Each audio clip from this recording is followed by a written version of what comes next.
Hey, what is up, my fellow anti-netters, my fellow freebie-seeking YouTube shitweasels that want Zettelkasten material? I've got some good news for you.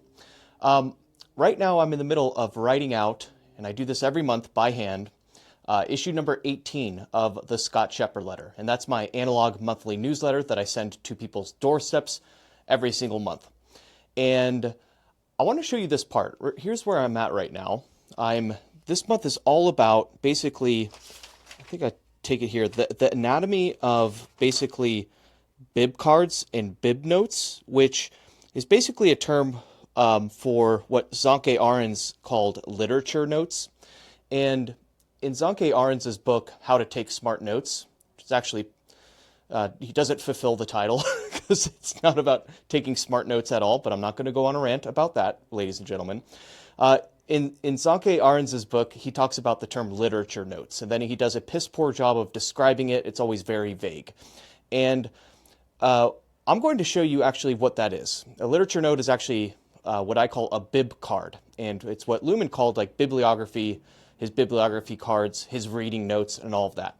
And so in issue number 18, I'm going deep into how to actually install your reading notes into your own analog Zettelkasten, this beast thing. However, what I want to share with you right now is essentially the anatomy of the bib card, the anatomy of the literature note, and break down all of those aspects for you and give you the terminology so that we can all get on the same page. Okay, and that's what I was talking about right here. Like, I don't, you can't probably read my handwriting, but I'm like talking about the anatomy of the bib card, okay? And then I detail that a lot more in this issue. But I'm going to show you actual what this looks like in reality. So here is my bibliography box, okay? And this is what Lumen had as well. He called it, you know, his reference, his literature, maybe what he called it, his literature notes, his reading notes. That's what this is. So this bibliography box is organized alphabetically, okay?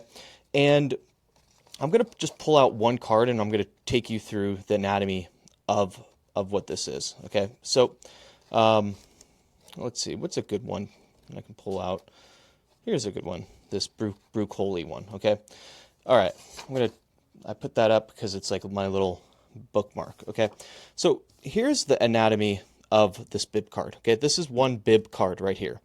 This is the bibliography info of the book, okay? This is by Matthew Brucoli, Some Sort of Epic Grandeur, The Life of F. Scott Fitzgerald, okay? And then here's the publisher info.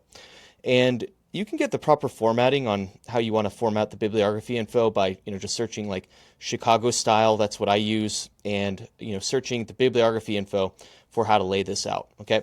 Now, on the back here, here's the back. And you always, on the back, you use it vertically, okay?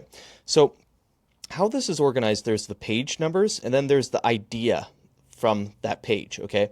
And each of these individually, these are called bib notes, okay? So this is a bib card right here, this whole thing, okay? And these are individual bib notes, okay? Kind of called like literature notes, if maybe you use Zonke Arens' terminology, okay? And then over here, Lumen never did this. This is my invention. This is what I call a bib card address. So it's B, which stands for, you know, bibliography box, bib box, b.brucoli, okay? That allows me, whenever I want to cite this book, I do this because then I know, you know, instead of doing like Brucoli, page 56, I do b.brucoli, page 56. And that has another benefit because if you're going to reference in your analog Zettelkasten, like using the footnote terminology like Chicago style, you would have to put like Brucoli, then some sort of epic grandeur, then the page number. That's long. So I've created this like whole bib card address or this bib card code in the top right, just put b.brucoli, comma, you know, 56 for whatever page number. Now, I want to show you this. I'm in the process, and so if I had to start over from scratch, this is something that you should consider if you're new to this entire world, okay? I'm going to zoom this in so you can pretty much see it there. So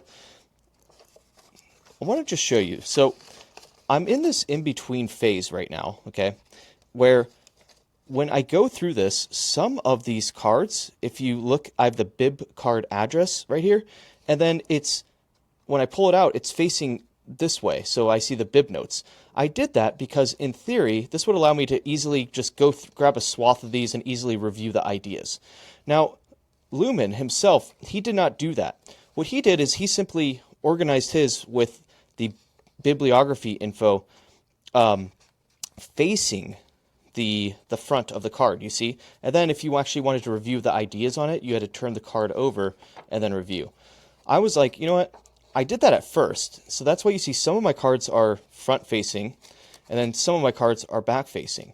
And after testing this out, what I'm going to do is probably move back to this front-facing, because it allows you to, like, first when you're reviewing these cards, to get an idea of, like, oh, yeah, it actually came from this book, and then you flip it around to get all of the ideas, okay? So that is a little tip and trick for any noobs that are entering the world. You see how that's front-facing? You know, some of these are back-facing. But the reason I also did this is because you see how I have these bib card addresses? It easily allows me to just scan and find, instead of me having to open this up and like look for the book alphabetically like Lumen used to have to do. So that's like a little invention. I think this is helpful using this bib card address. That's something you can add to your whole analog Zettelkasten scheme. So anyway, I'm going to turn this around. Anyways, I hope that provides some value for you. Hope that allows you to continue to do things the old way, the analog way, the best way, and stop farting around on Obsidian. I just got an email from someone saying, "Oh, I just bought some Obsidian course. I'm so excited, and it's kind of like agnostic to whatever tool you use. I could use Evernote and just frickin' stop, shut up, sit on your butt, open a book, write by hand, and get it done. If it's boring, if it's difficult, if your mind comes up with every single excuse not to do what you're about to do, then you're on the right track. And that's what I'm doing today. My mind tried to come up with every single excuse not to sit on my butt and write. You must have assiduity. Look it up. It means sitting on your ass until you do it. Peace.